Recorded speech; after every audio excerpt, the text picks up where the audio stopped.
Welcome to Talk Cosmos, the show where Sue Minahan and her panel of guests bring you insightful conversations to awaken consciousness for soul growth. Come journey with us through astrology's energetic cycles and get ready to understand your path in the cosmic roots of the stars.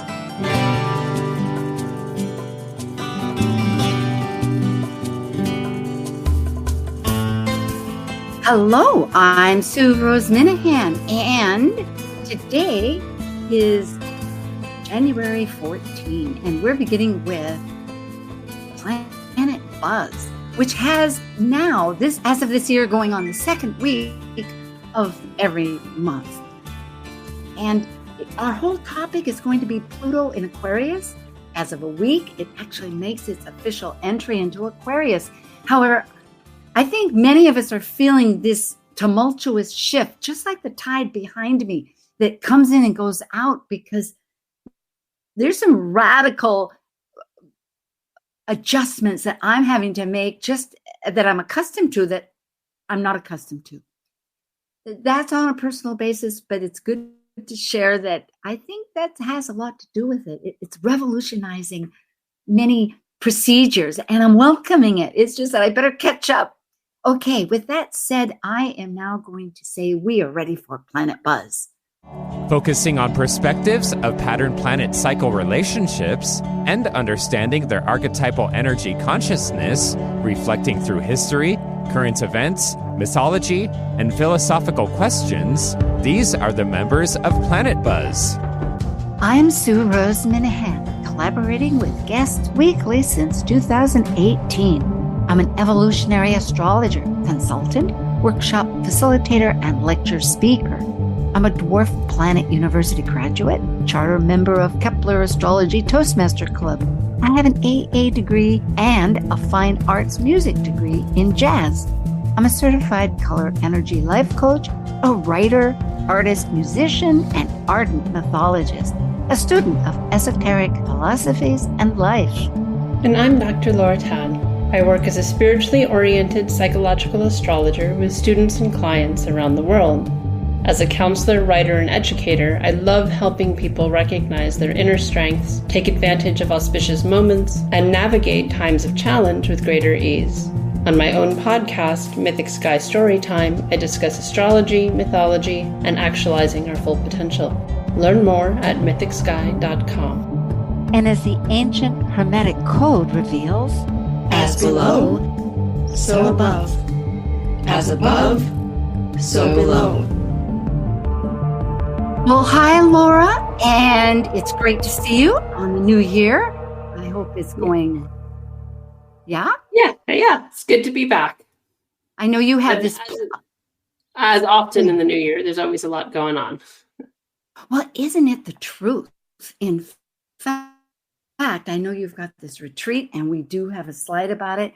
And so next month is really going to be Aquarian, because I realize you won't be on Planet Buzz because you'll be coming back. We have a special with Jen Ning about the lunar in time, which I hope you'll be a special guest with Andrea Getz. So it's really, I'm thinking, as I try to organize these things, I feel like if Aquarius and Uranus are doing unexpected things, kind of throwing everything up into chaos to resettle, it's like I'm just trying to go with the flow. Is that your experience? A little bit, but it's, but I think that's what transition is. So we'll talk about some of that tonight. Yes, as a matter of fact, on the East Coast. Yeah.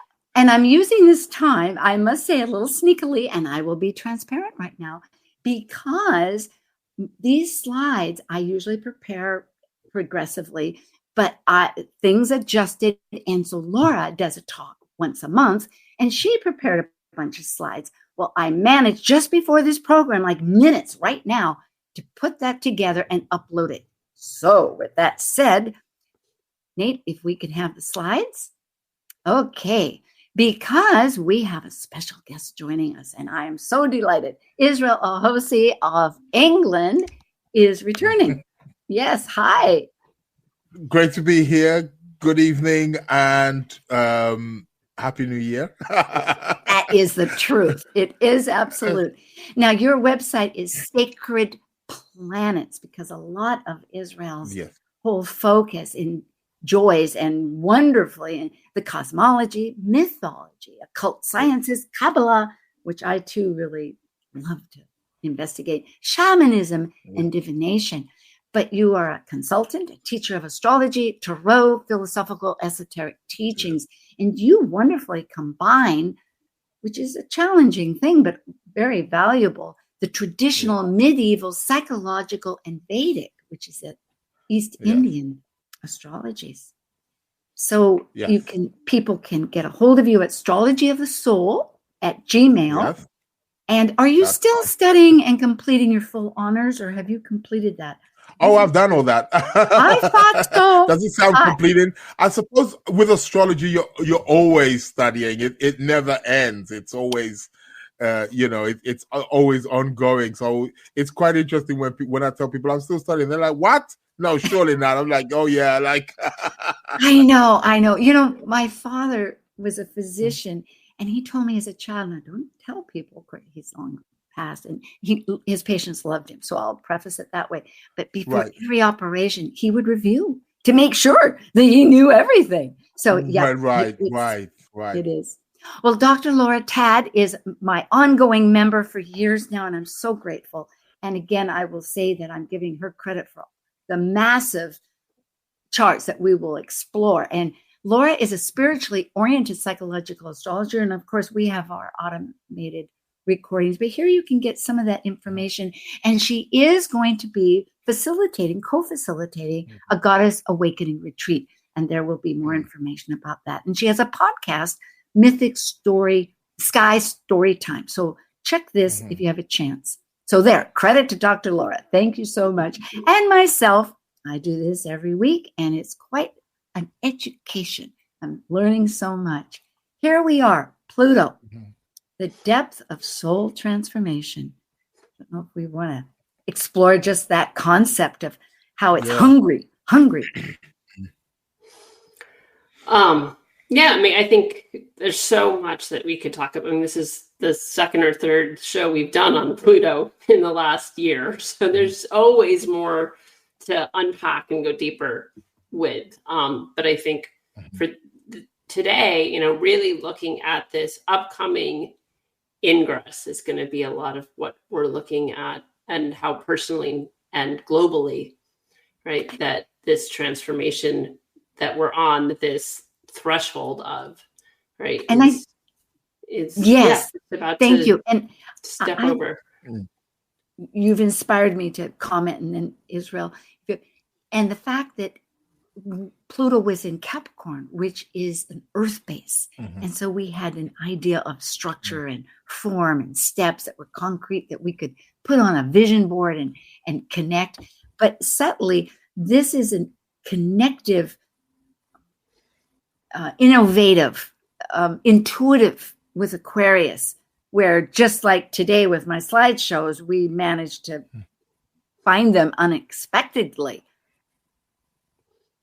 Israel, should we go to the next, or did you want to? Okay.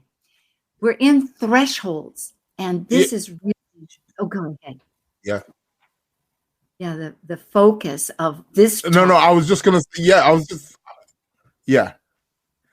just going to say about the, again, Pluto moving from the earth into the air, where it's more, air is always associated with the rationale, with thinking, with ideas. And we know that Aquarius, again, just like you said, it's innovative, it's progressive, it's humanitarian orientated. Aquarius has always been linked with humanity. So with Pluto moving into Aquarius, we're about to see a very powerful, profound transformation and change within the psyche of humanity. So, yeah. I love this, both of you. Absolutely. It's that threshold. Yep. Yes. Well, and that threshold, that liminal space, right, where you transition. I think about it sometimes a little bit like, and this is going down a little bit of an astrology rabbit hole, but moon void, of course. And one of the best descriptions I've heard of a void moon was when driving through the tunnel from New York to New Jersey. Because when you get in the tunnel, you've left New York, but you've not entered New Jersey yet, right? It's that liminal space, right? Or maybe the channel, right, from England to France, right? You've left England, you haven't entered France yet, right? But it's this in-between space where you're sort of nowhere. Or I'm going to be running a retreat in Nicaragua in a month, and I fly into Costa Rica. And to get to Nicaragua from Costa Rica, you have to walk the equivalent of about 2 blocks of no man's land that is neither Nicaragua or Costa Rica. You exit Costa Rican customs, have to walk 2 blocks, and then enter Nicaraguan customs. And that's that liminal space. Yeah, there's many cities that are uncharted, and that in a sense that nobody will take ownership. But it also reminds me of Mercury with the cusp of twilight. And this particular picture is Janus, which was one of the patrons of Rome, because it looked forwards and backwards, like retrograde. Israel. Yeah. I was just looking at I currently just last month I sent out a newsletter, and to people who I send newsletters to, and I put this very similar image of Janus. Just reminding, because Janus was also seen as it was a deity that was acknowledged at that time of the end of the year and the beginning of the next new year. So there was something that one of the faces is said to be looking at the past, and one is looking at the future, so to speak. But there is again that liminal space, that threshold, that boundary, and again, when we speak about boundaries as well, Saturn has a lot to do with that. When we speak about outer planets and inner planets, Saturn seems to be the planet that holds that space that, any planet beyond the realm of Saturn, we can't really see with the naked eye. We need a telescope to be able to see it. So he represents boundaries in that sense also as well. So it's quite interesting. Is the gatekeeper, the thresholds. And interestingly, always Saturn can see beyond. It's been brought to my attention, whereas we only see it there. And and for our audience, many of us know, but that traditionally, therefore, Saturn ruled both Aquarius and that's right, Saturn, Capricorn. However, now, of course, with Uranus, since the 1700s, when Uranus was discovered by William Herschel, officially, it now is ruling Aquarius, which really goes along with the revolution, with the French Revolution in the United States. Yeah. So Hades, Pluto, and for an audience too, for those that there's the Greek and the Roman names, because the Romans assumed all the, and of course I'm in good company. Both Laura and Israel are real mythologists like me. So, but we know that Hades or Pluto is the god of the underworld, and it has to do about that metamorphosis and transmutive qualities. It's for soul growth, and it's one of 3 brothers. Yeah, and Pluto represents that archetype that things that are buried deep beneath us. It's quite interesting. Pluto was he was one of Saturn's children, of Kronos' children, and we know that Kronos ate his children in order so that he wouldn't be dethroned, and Pluto was the first one he ate. So Pluto was actually in the stomach. He was in the belly more longer, than any of the other ones, which Kronos also ate as well. So this tells us something about Pluto and about Pluto's world and about him occupying that the deep subterranean. So the part of us also as well, part of our consciousness, part of our, if we want to say spirit for better words, that subconscious part of us, the part of us which is deep beneath things that we can't even begin even to imagine or because things are buried there, things may seem to be lost or seem to be dead, and Pluto has this way of bringing them up, things which we thought were hidden or didn't even exist, or we weren't fully conscious or aware of them, that have been deep, that have been there for years, even perhaps they've been there before even we were even born as physical people. They've been there in the family, in the generation, amongst the culture, amongst the groups. And Pluto has this way of just digging it up and saying, hey, this hasn't been dealt with, this needs to be dealt with, this needs to be taken apart, and it needs to be transformed and metamorphosized. He's a very, very important archetype indeed in terms of who we are. Yeah, well, and it makes me think that in some ways, like even thinking about the enormity of what we don't know about ourselves, right? In Pluto is almost, for lack of better words, like he gestated longer, almost, right? So there was this building of more and more and more unconsciousness that happened when he's in the stomach of Kronos, right? And so there's more depth, there's more space almost that he occupies that we're not even aware of, that there's always more to unpack and unearth. And that's why I've always found like Pluto transits to the moon almost always land people in therapy, because you're like, I've got to go process this stuff that I thought I processed through, and it unearths and unpacks some of the origin of things and helps you then transform and transmute that, which is part of Pluto's realm as well. Right. And Pluto's, personally and globally, it's a really important archetype. And I think I've always felt like the astronomer's demotion of Pluto has a lot to do with our culture's inability to look at these things comfortably. We don't like to look at death. We don't like to look at the unconscious. Yeah. I will add quickly that in my study of dwarf planets, my own thought, and it's been supported with learning about Eris and the Haumea and Makemake and Quorar and on, this group of dwarf planets, that Pluto now has a tribe. Pluto is the leader of this metamorphosis, but they are in different capacities because these dwarf planets seem to incorporate many transformational elements within us. When you start plotting the transits that dwarf planet might make to our chart or any chart, or our Pluto to that dwarf planet. So in some ways, you're right, Laura. I agree with you that in our mentality, we seem to diminish it. However, in just like Pluto, it has its hidden cap on. It's hiding its real power. It has power. It's most exciting.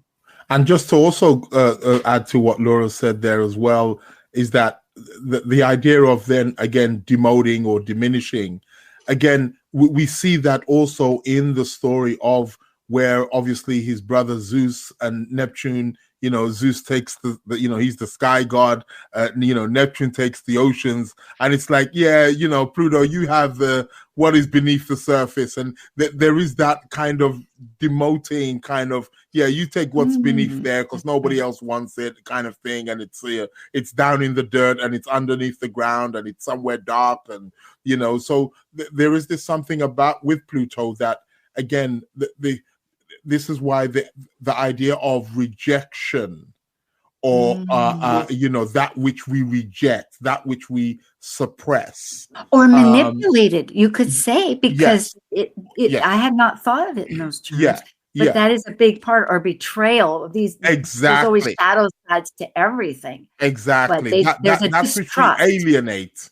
We alienate it. We betray it. We deny it. We remove it. We can see that it's a part of his story. There's something inherent in him that is connected to that. And that's why sometimes a lot of people don't know how to kind of respond to the Pluto transits now and again. But again, he's trying to say, It's time for that change. It's time to transform. It's time to and immediately just shows the light to it, because as I think Yeah. you've both indicated, yeah, these elements that no longer are supporting our growth, they're out of here. It's Yeah. like this glacier that's moving on. yeah. Well, thank you very much, both of you. Now I'm beginning with the slides that Laura prepared. And I know, Laura, you had additional, but in my transference, I may have lost them. But Well, I think it was the other ones where I have some stuff where things happened in other points in history. But so just, this is all on the 20th. And I think that's true in UK too. I think it may some of it end up being the 21st in terms of time zone. Right. But that we get this success. The 20th is a super intense day, right? So we get at 8:45 a.m. here, and I'm on the East Coast, so this is set for Georgia. Is the Sun-Pluto conjunction. This will be the last Sun-Pluto conjunction in Capricorn any of us will ever experience. Yes, exactly. Right? That even though Pluto dips back into Capricorn later this year, the Sun will be nowhere near it, right? Yeah, so exactly. this is the very it'll be last. September and November, right? Yeah. Or Yeah. October when.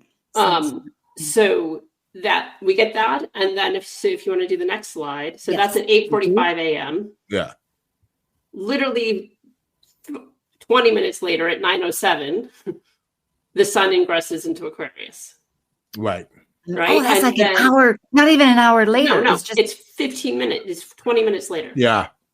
it's like suddenly they got regurgitated. Yes. Right. And so this Sun Pluto, right, is this intense transformative energy of the self. And then we're already different immediately.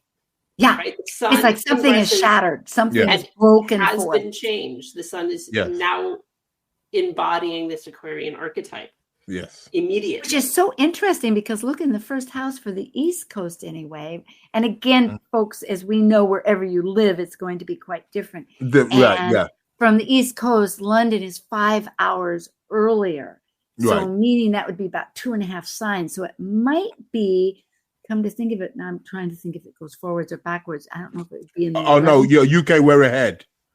Yeah, UK, you're ahead. We're So 5 hours. therefore, it would probably be down in the third house. Right. then. Yeah. Yeah. Well, it would still be the same house. You're just changing the ascendant. Right. Yes. Exactly. Oh, okay. Okay. Yeah. Okay. Well, then look at that. Saturn is in the first house. I think that's interesting, looking at the fact that Saturn is not really the ultimate ruler of. Yeah. Aquarius. Yeah. So it's, I mean, the whole thing is pivoting, right? Yeah. So, because it'll be more like Because the ascendant will change Taurus or depending on the Gemini rising. location. Right. Yeah. in the UK. Yeah. Yeah. But so the house placing's going to vary depending on where people are. Yeah. But it's this quick succession, right? Conjunction, Sun ingresses, and then about 10 hours later, the next slide, Sue, Which is Pluto's ingress. then Pluto ingresses. That's right. Oh, I see. So they Right, so match it's all- together in Capricorn. The sun leaves and then Pluto comes in. Yeah. About Wait. 10 hours later. Yeah. Half It's a almost day. like it's almost like the sun goes in and says, "I'm gonna open up the door. I'm gonna prepare the way or something. I'm gonna shine the light. Show the light. Come in now, Pluto. That's come very and do your thing." Yeah. symbolic, isn't Yeah. it? Since we were Yeah. talking about this depth and knowing that the whole idea of Pluto is it shines that light down below because it finds a treasure Exactly. down below. There are treasures, as we know. There's gems. in the Exactly. earth, Yeah. Yeah. But Yeah. we may have to dust them and off. there's this tracking too. So we could jump back to a couple slides. The first one, Sue. Yeah. The Sun okay. Pluto. Just so right. So we get an exact trine to the moon. Yeah. Oh, yeah. Yeah. Right. Oh, down The here. moon will be 29, almost to the degree, right? They're Yeah. 6 minutes. course. In Earth. Both of them in Yeah. Earth. In Earth. Yes. And that sort of holds, right? Even though the moon is moving really quickly, we still have that through the ingresses, right? The moon jumps into Right. Gemini. We're still having that when the sun goes in. Yeah. And then by the time Pluto goes in, the moon's at 5. But Oh, yeah. we In often Gemini. get a pretty big orb. So part of this transition it's hard to imagine it's not going to be unearthing emotional stuff, because Right, yeah. the moon is such a key figure in this. It is the Right. past. It's reflecting that light from the past. It's Yeah. how we build our habits. It's Yeah. our story. Yeah. Yeah. Well, this is heartening. You know, you think about it for the United States, there, and okay, I won't go there too much. But at any rate, but here we have you, Israel, representing England, and we're the United States. Yeah. It's like bridging the gaps of common mental minds globally. Yeah, definitely. And I feel this particular transit or ingress is very important. I mean, I know sometimes it can be seeming to be unfair to look at a country as the leader of the world, but let's face it. I mean, the whole world on some level does tend to look at America as the leader of the free world, as they say, or the Western world. So we can't deny that they definitely have a huge presence. And I think this particular ingress is quite important because it's on the 20th of January. And on the 20th of January, every 4 years is when you guys inaugurate your new presidents. So that is the degree where the sun is approximately when they... Now, I know that now another thing which is quite interesting this year is that we've got 58 countries, something which has barely happened in the history, or definitely in our history, where 58 countries are going to the polls. So we're going to be seeing huge government shifts, and it's all the big players as well. So America's going to the polls, Canada, UK, Russia. It's all of the big guys. It's all of the big guns. They're all going to the polls. But again, the eyes are always on America. American politics is always, the world is always watching who's going to be the next president.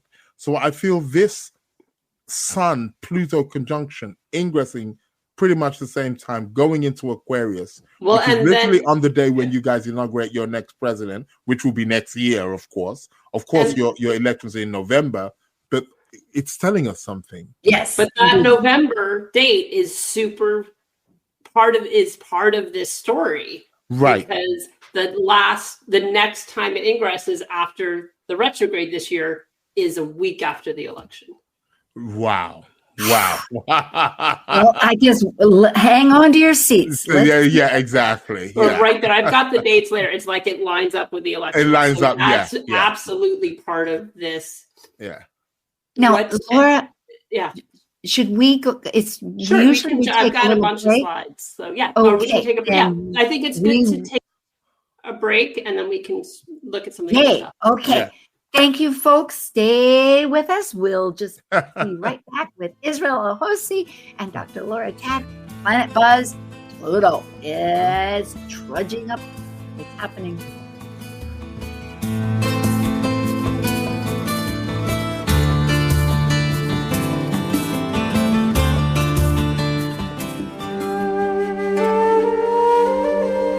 While we take a break from this week's edition of Talk Cosmos, let's take a look at this cycle's archetype. We are currently in the yin period of Capricorn, ruled by Saturn, the furthest visible planet by the eye. By leaving a cycle based on meaningfulness and truth, Capricorn's energy establishes social boundaries in a structure incorporating rules, authority, and ethics. As a cardinal earth sign depicted by a sea goat climbing from the sea up to the top of a mountain, Capricorn overcomes fears through goals and ambitions to achieve mastery. This is Martha Norwalk. Every Sunday morning, beginning at 9 a.m., thanks in part to Dr. Nels Rasmussen at healingministryforanimals.com, we cover the world of animals. This week, it's Behavior Training and Healing Sunday with me, and Talk with Your Animals or Human Loved Ones on this side or the other, and Personal Awareness Coaching with Natasha Venter. Hope you can join us and plan to call in with your questions for either one of us or for a personal reading with Natasha. Martha Norwalk's Animal World, Sunday morning, 9 a.m. to noon, right here on Alternative Talk, AM 1150.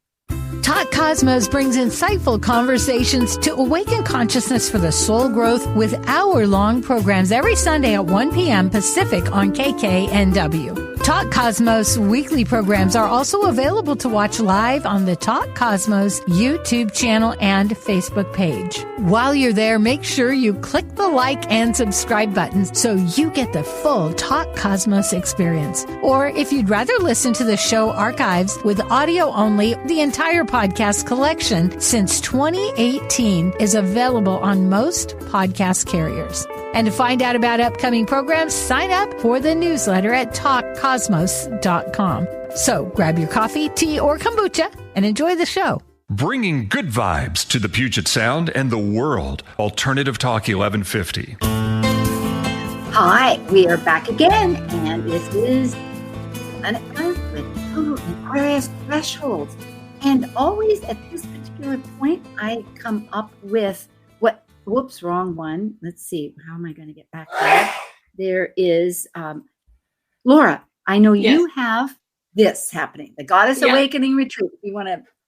Yeah, so it's a little less under a month away. And I run this with a dear friend of mine I've known since we were kids, practically. We were like 20 when we were roommates.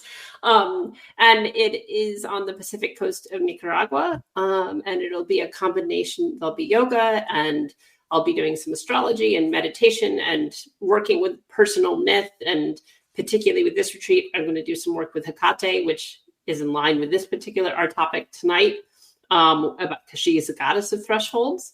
And so the 10th through the 17th of February, right on the beach in Nicaragua. You can see Costa Rica from the beach. We stay right by a turtle sanctuary, so you get to see baby turtles run into the sea. Great. And it's a really magical, beautiful place. By Laura at mythicsky.com, or just go to Mythic Sky. I know you have it on there, and then people can click this here. Yeah, and, I can get there. I'm trying to get back to Israel. No, well, so this is a good. I'm trying to get back.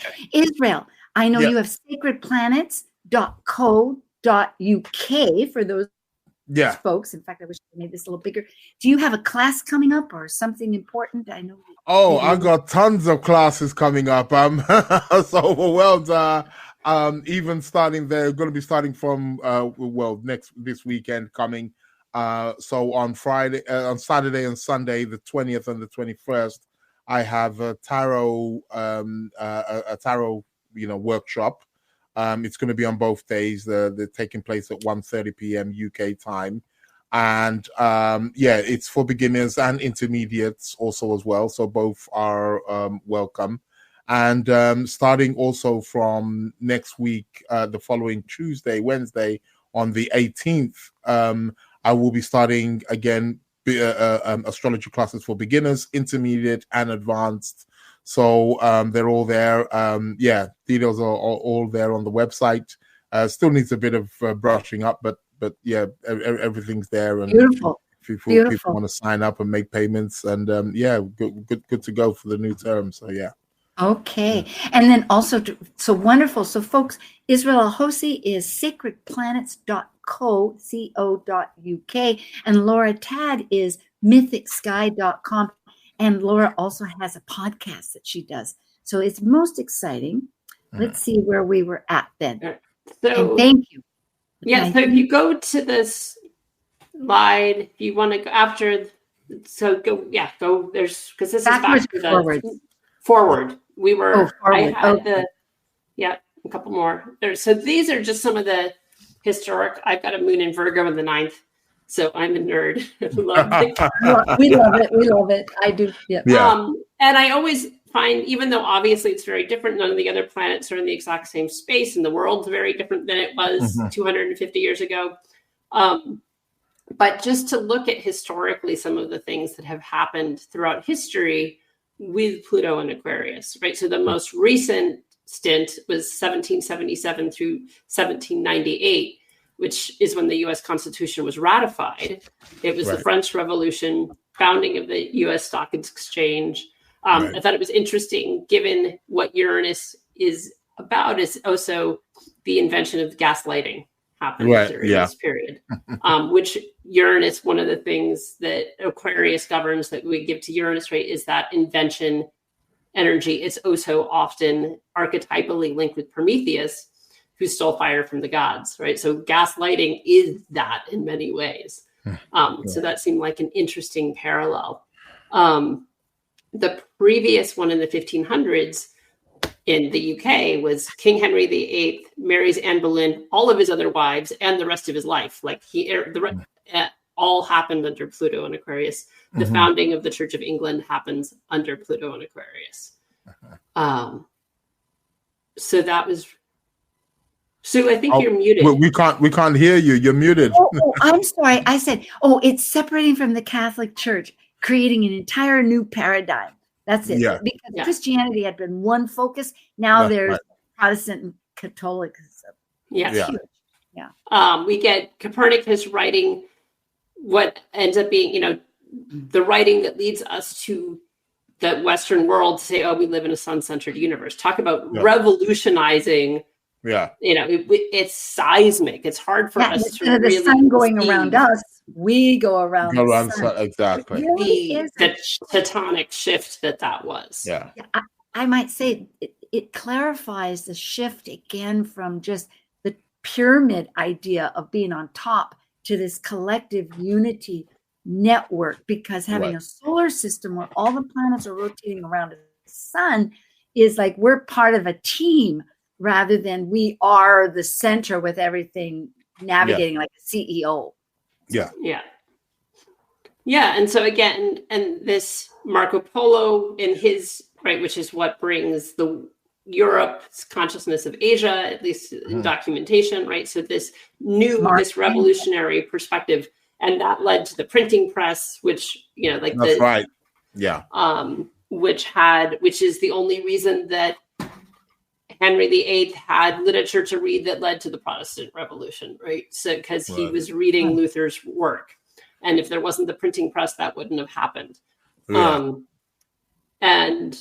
then we get revolution, right? We get Scots fighting for independence from England, and William Wallace or Braveheart for those who only know Scottish history through movies, right? So. So again, this revolutionary energy, and that being part of what we are headed into. It doesn't have to be war. It's revolutionizing, sort of what you were bringing up, Israel, with all of these governments coinciding, having elections could revolutionize the planet. Yeah, exactly. Yeah. And so these are just the most, for this particular cycle, right? That's what I was saying, right? It's back into Aquarius, November 19th. Laura, I think tagging on to what you were saying and emphasizing the both with Israel too is that it's mental. This combative shift. I mean, if it is combative, it's ideally more in a mental orientation. Mm-hmm. I mean, of course, it can involve many physical terms, but the focus is, thinking of the, mental. Yeah. Yeah. So this was just right. So it goes into Aquarius on the 20th, back into Capricorn on September 2nd, and back into Aquarius November 19th, right? So again, literally like 10 days after our election. Oh, yeah. Yeah. It'll Right. be 2 whole months that it'll be at the very tail end of Capricorn. Just as a right. Yeah. Yeah. And what date is the US? I know it's in November. Is it the first? The first Tuesday of November always. It's so it's not a specific date. It's the first Tuesday. A Tuesday. That's right. Yeah, I do know that. Yeah, I thought it was Thursday. It's about the 10th, and I have a calendar right here. It happens to be the 12th. It'll be the 12th. Second. I'm sorry, second Tuesday. Yeah, second. Second Tuesday. Yeah. November. Second Tuesday of every November. Okay, right. Cool. So immediately the next day. Yeah, so a week later, right? Yeah, so the 12th. So Wow. Actually, no. I was looking at October, so it'll be November. So it's a week later. It moves back into So we're voting during that when it's exactly about to change. And meaning that really the whole world, as you were bringing up Israel too, and we've brought so many leadership changes, which again is indicative of this shift of Aquarian that is looking at the collective as a teamwork of individuals for a like-minded cause and or purpose. And that can be the struggle, and to elevate from this more structured administrative idea of Capricorn, where you have authority, where one person is ruling, which could be more like a kingship, which all of us are progressively leaving. All right. So then the next set of charts I've got, so this is the Aquarius. Once shortly, right, Pluto gets into Aquarius, 5 days later, we get the new moon in Aquarius. Yes, it starts to connect. So we get this in the first 30 days that Pluto is in Aquarius. We have this domino effect of Aquarius going on. Yeah. Right. Sort of. So Pluto and the sun ingress, we then get the full moon. So we don't need to go into all of this. Maybe just quickly go through the charts and then we can talk about it. So maybe we'll pause here. Thank you very much. Because I was so glad you noticed the transits, because as you had indicated last year in March, when Pluto first ingressed, Pluto didn't connect with any of the personal planets. But this time, all the personal planets are shifting from Capricorn to 0 degrees. And as we know, one of the reasons we have a threshold, as we're calling it, is that Pluto's so slow, is really staying at this cusp. You know, there's 30 degrees in a sign. It's very close to 0. It goes back to 29. It really is in this liminal space. So it is connecting this month with all the personal planets. Well, it'll be February, but it's with all of them. Okay, in February. We're looking ahead. Once again with Aquarius, looking ahead. Yeah. Well, and it takes us pretty much to the next planet buzz. So that's part of that too. Meaning. So if you want to click through. Okay. Oops. Oh, yeah. And I wasn't sure where we'd. Okay. So then the 5th, we get Mercury ingressing. Right. Right. And if you want to just we can go back. So if you want to just click through. Okay. Yeah. So then the 9th, we get Mars. We get the sun. We get the new moon in Aquarius. Yeah. Well, we get the moon conjunct first, is what you were saying. Yeah. So in other words, Well, so full moon. We get a full moon in Leo. Right, on the 25th. Yeah, so that's on the 25th, I believe, on the 25th. And then a few days later, Mercury is conjunct Pluto. And then a few days after that, we get the new moon in Aquarius. Aquarius, right. And then a few days after that, we get Mars into Aquarius. Mars moving in. And a few days after that, Venus moves in. Right, so on the 16th, we've got Venus, Pluto, Mars, Mercury, and the sun all in Aquarius. All in Aquarius, which kind of reminds me of there was a period, I can't remember, but I know it was definitely in the 60s where we had that conjunction of about 6 or 7 planets all in Aquarius, where a lot of people were pointing towards that was the sign of entering the age of Aquarius and stuff, and that was in the 60s. I remember one of my students was actually born during that period, and she had like 6 or 7 planets all in Aquarius, and this is kind of it's bringing back that that. Sure. I mean I wasn't born then, but it's so we get this huge Aquarius energy. That's and it's remarkable. And as they all ingress, every single one will conjunct Pluto. Right. Yeah. Exactly. They all hit the Pluto. Yes. Right, go ahead, Sue. Well, no, what's valuable, and I was going to ask if we could just put the slides away for a moment, Nate. Sure. Maybe while we just chat, and then we'll bring them up. It's easier just to chat here for a second. I love this back and forth. Is that I really love this factor because we are integrating.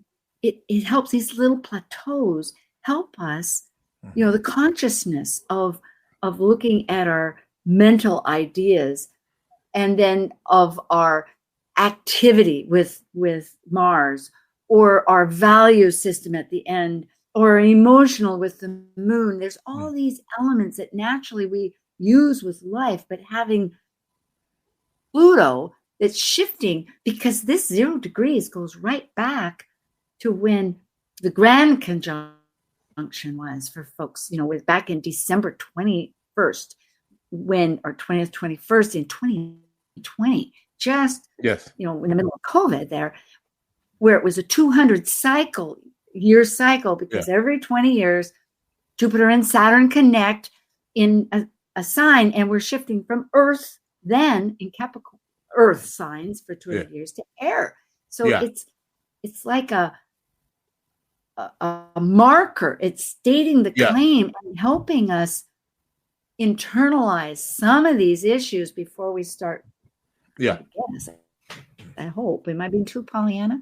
No, definitely, no. I was actually going to mention that 0 degrees of Aquarius is a very sensitive degree, because that's where the last Jupiter-Saturn conjunction took place. So it's a very, very sensitive, degree, and we're seeing a lot of action, after Sun and Pluto move in, and then, as Laura's pointed out, all of the other planets, one by one, the personal planets especially, the Moon, Mercury, Venus, Mars, all of those inner planets all start making, their appearance there also. It's almost like they're all passing through and making their allegiance in some way. Oh, to say, hey, let's get on board if you have. Yeah, so exactly. Yeah. And I do think we had talked about this briefly on the phone. So I think that's one of the things that makes this ingress very unique to the one that happened last year, because Pluto did dip a toe into Aquarius last year, but none of this personal planet conjunctions happened. Yeah. No, right? It was more of a global thing where we did begin this idea of, there was AI, which is still going to be. Yeah. But now we're beginning to incorporate these, and how does that adjust our personal lives? And, interesting, I had 2 readings yesterday with 2 people that were of near the 0 degrees of Pluto in Libra. And both of them indicated, and I'm saying this because they're both air signs. It's a whole generation, as we know, from about 1970 until 1983, 84. And they felt like this was this rebirth in their own lives. But they both said that very strongly. And I thought, of course, there's this harmonious flow between, and we're on that liminal cusp. We feel things, and it's how to adjust, but it's one of the factors. So we really are entering this new terrain from many levels. Well, looking back at the 200-year conjunction of air consciousness connections, and then now 20-year cycle of Pluto going to be in Aquarius, that we're trying to figure out how it works with ourselves. Yeah. I mean, I think that is part of this entry with all of this just domino of personal planets, right? So transforming how we think, what we feel, what we value, how we act, all of that going through revolution and innovation, and in that liminal space, because 0 degrees in itself has a bit of that liminality. Yes, very pioneering. Exactly. That I think the unknown. And what we may find is that we don't actually come up with a lot of answers this year. Right. That it may be more it's unearthed. Pluto's bringing it to the surface of, we have to change how we think. We have to change how we communicate, we have to change the actions that we take, but we don't yet have anything to replace it with. And it may be not until 2025 that we have the replacement actions or words or values. It's more in that amorphous gestational period. We may find ourselves, or in the chrysalis phase, right? The caterpillar hasn't yet been rebirthed, right? And what happens to right? It's not, caterpillars don't simply grow wings, right? They completely dissolve in becoming a butterfly. And so we're in that chrysalis dissolving. We're moving into that as we get further. And Saturn's helping, really, being in Pisces, which hasn't boundaries by its definition. And I think we can respond to it in two ways, right? We can respond to it out of fear of like, oh my God, I don't know what to do. I don't have anything to replace this thing that's disappearing. Or that is really perhaps lean the first. That's what we've been trained in our conditioning. I think it's deconditioning. Yeah, and leaning into the Aquarius part of one of the ways Aquarius can manifest is we get to invent. We get to be innovative. It could be anything. We get a blank canvas. What do you want it to be? It doesn't have to fit the old way. That's Capricorn. We're almost done with the old. Yes, yes. And I know, and being excited about the potentiality as opposed to, I just wish there was a rubric I could follow. Yeah. Well, that's it. I know, Israel, you're thinking like crazy, but what I wanted to add is that from looking at concrete with Earth, we're moving into intuitiveness, because Aquarian is very intuitive. You could look at it like just Aquarius when Uranus has that flash of lightning and we see everything and we get that brainstorm. But it is a whole nother technique, just like having this slideshow of working with a new style, I'm thinking. And I want to ask. And I feel like, again, with the Aquarius, again, it's air. So, again, a lot of it's about information, innovation, where we see, technology. I'm the whole idea with the whole cashless system, AI, for example. I think this is where we're really going to be seeing technology and innovative sciences really be revolutionized and, moving into a whole different new world. Yeah, we'll have to wait and see. Laura, did we have more slides? Should we go back to the slides? So the only thing that I had done is, because this didn't happen the last time, last year in 2023 when Pluto ingressed, I had to go back to the 1700s to find personal planets conjunct Pluto and Aquarius. So those slides did have some historical events. Can we have them back again, please? So if you want to go, we could go in reverse order. That's fine. So this is the Mars, or out of order. So one more would be the Mercury. Okay. So when the last time Mercury was conjunct Pluto that's still the Mars. Oh, this is Mars. You went the wrong way, I think. There we go. Which way? Okay. Yep. Yeah. So this is February 5th. This is the Mercury ingress. And the last time Mercury and Pluto were conjunct in Aquarius was 1797. And it turned out to be almost within a week, which is interesting that we get this theme with the election this year, because it was the 16th of March, and on the 4th of March that year was the end of George Washington's presidency, and John Adams was sworn in as president. Oh, amazing. Well, we'll go. That right, is and almost exact. Other, that's just the new moon, so I didn't look up a new moon, Chris, because we get that every month. So the Mars ingress, the last time that happened is again 1796. Albany replaces New York as the capital of the state within about a month later, and that same year, in Britain began the first prisoner of war camp on record. Right. And that's with the Mars Pluto conjunction in Aquarius.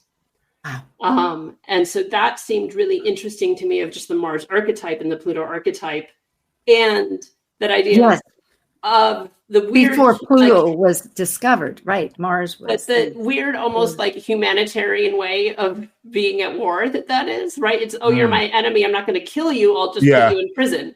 Yeah. Is a really interesting manifestation. More brotherhood-like. Yeah. It's like, which is in some ways more of that community Aquarian energy. And torture came in, so I'm not sure how friendly that was. But it's still, that's very different than, I mean, Aquarius can be trauma, right? Yeah. Well, I was reading about the Trojan War, because I'm reading the Odyssey with Jason Hawley. And when the Trojans there were 3 ways they could have done it. They could have either just hacked it to pieces, or they could have dumped it over the side, or they could have honored it and said this was a gift. But there are choices. That's so true. Yeah. Laura, thank you a million. Yeah, so the Venus, we lost that slide, but an interesting tie with Goya, which then circles back to what you were talking about with Saturn.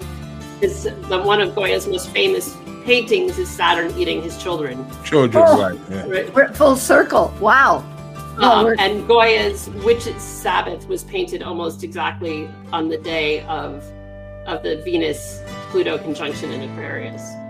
Great. Oh, wow. Yeah. You couldn't make it up if you tried. No. And so we're working with the universe on this one. Aquarius is going to really lead us in new scripts. Thank you 1,000%. We love you, and we'll be back again. Thank you, Israel Ajose and Dr. Laura Tad. Thank you for joining an insightful conversation on Talk Cosmos, the show where Sue Minahan and her panel of guests awaken consciousness by connecting soul growth patterns with astrology's energetic cycles. Be sure to tune in next Sunday, 1 p.m. Pacific Time, to continue your journey through the roots of the cosmic pathway.